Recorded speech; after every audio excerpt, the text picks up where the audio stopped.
Hay otro estudio, mira, muy curioso. La Ciudad de México dice un diagnóstico sobre seguridad pública. Está rodeada por 50 municipios, los más peligrosos del país. Seguridad pública da la base para elaborar el diagnóstico.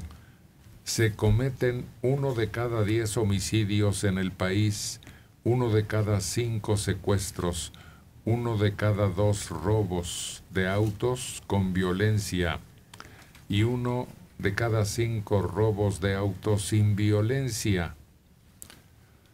De veras, es un fenómeno curioso. Estamos en un círculo peligrosísimo. Pero lo que es muy importante es que no nos preguntamos qué fue lo que cambió.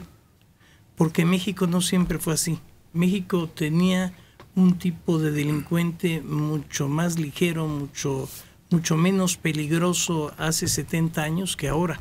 Eso es evidente. Teníamos casi no había homicidas seriales, por ejemplo, en México, en tanto que Estados Unidos tiene el 52% de todos los homicidios seriales del mundo.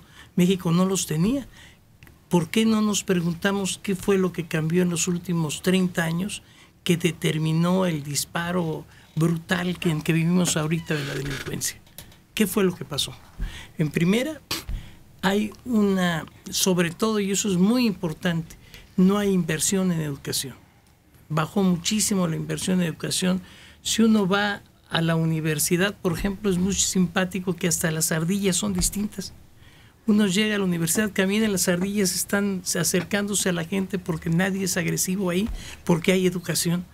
Si uno le pide un cigarro o encender un cigarro al que vende cigarros, le presta el encendedor.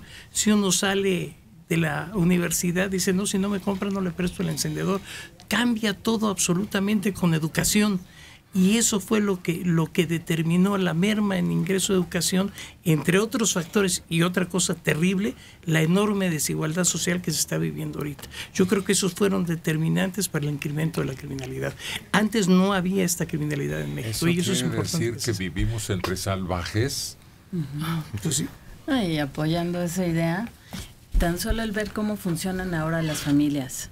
Trabaja la mamá, trabaja el papá. Muchas veces ven a los hijos hasta en la noche, si bien les va. Entonces realmente es como si fuera una sociedad que crece salvaje. Crece como puede. Crece con la información que ve de la televisión, con lo que recibe en la escuela, con todos esos factores que te rodean y que vas absorbiendo lo que puedes. Eso por un lado. Y también el que por parte de las autoridades haya tanta impunidad, que había un castigo que tal vez era menor y no se castigó, un delito que era menor y no se castigó, eso dice, bueno, pues puedo hacer algo peor y no pasa nada, y puedo seguir subiendo el grado del delito y no pasa nada, hasta que se les va de las manos. Pero creo que el factor fundamental es el crecimiento de la población.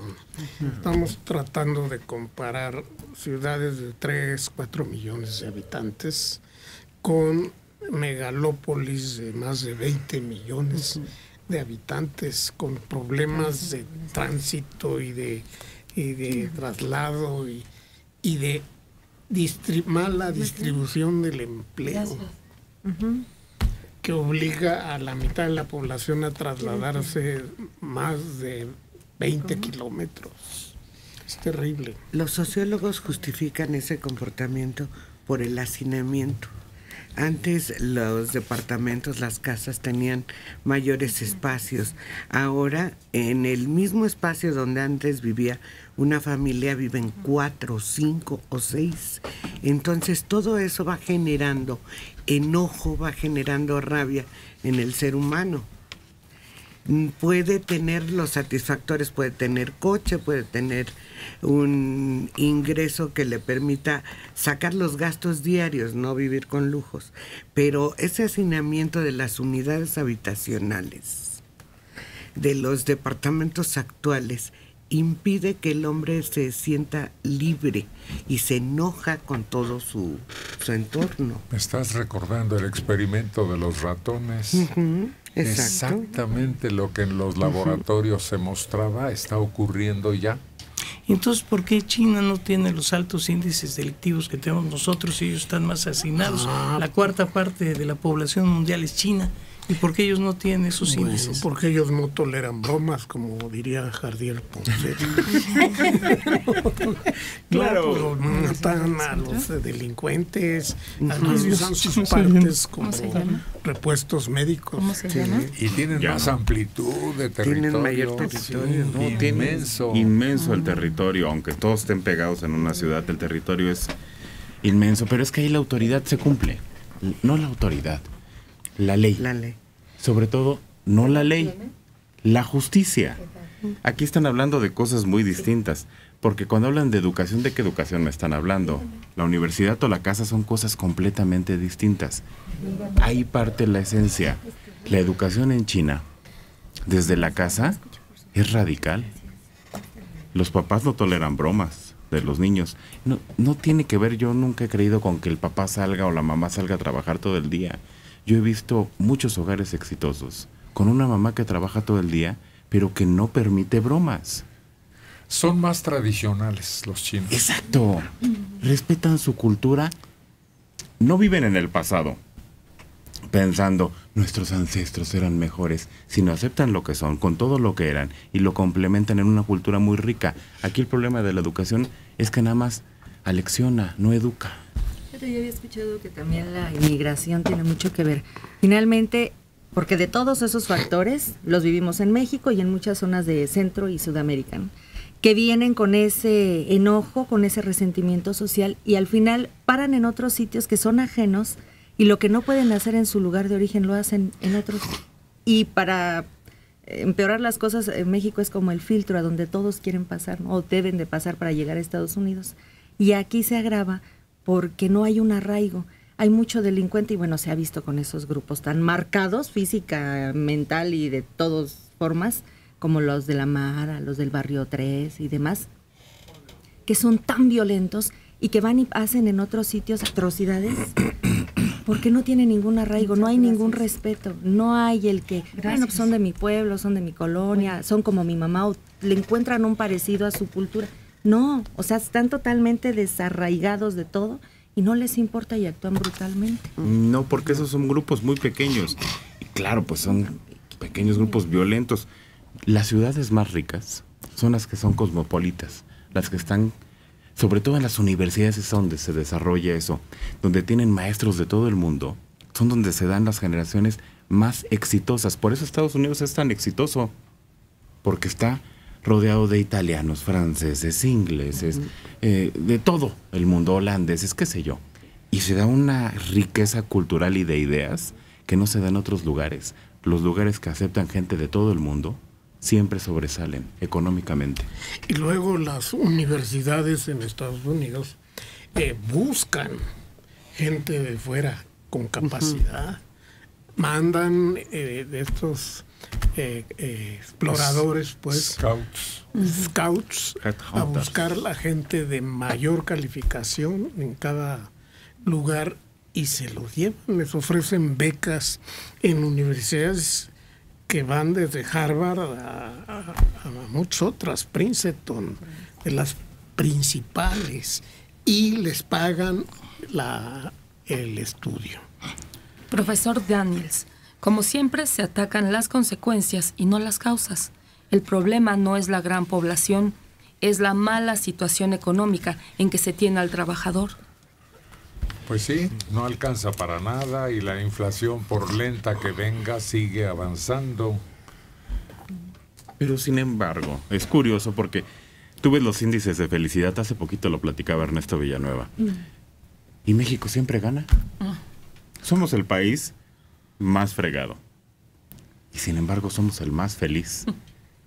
Arriba de Suiza, arriba de Estados Unidos, arriba de Alemania, de esos países donde sí hay agua caliente, donde el transporte público está limpio y llega a tiempo.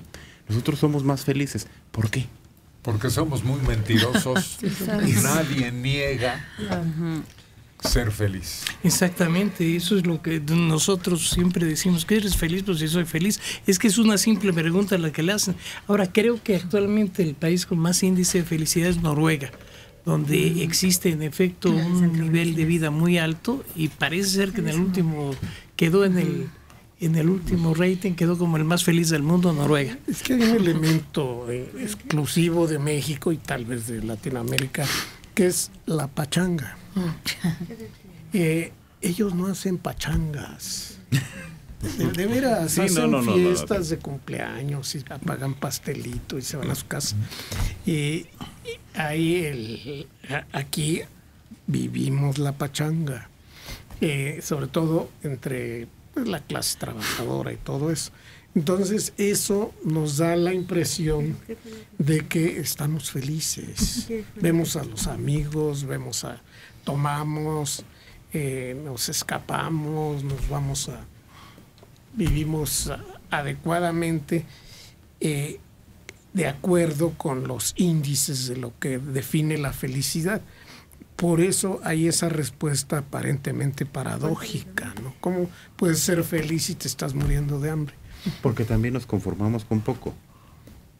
También. Los guachicoleros no quieren que les repartan la riqueza que traen ellos, no quieren BMW, quieren que les hagan fiesta. Con que les repartan una barbacoa cada fin de semana o con que les den tantito, ya están satisfechos. No buscan más porque educativamente no aspiran a más. Dicen que los españoles en sus canciones refieren, ¿no? Te quiero como se quiera a una madre, te quiero como se quiera el dinero. El mexicano dice, no quiero oro ni quiero plata, yo lo que quiero es romper la piñata.